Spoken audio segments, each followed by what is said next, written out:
Grabe guys, napakahaba ng nilakad namin. Sobra. Ano? Doon? Grabe, kayo ma-exercise talaga kami dito dahil ayan, mga pagod na yung mga ayan, si Yana.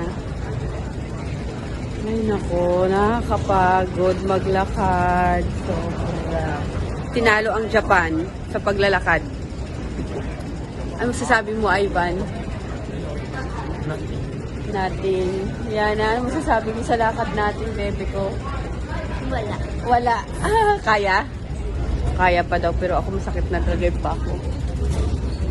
Tanongin natin isa dito. Parang pagod na rin to at gutom. Ayan. Pero kailangan na namin makarating doon. Sarap na ng mga paa namin. Sige, mamaya. Mamaya ulit.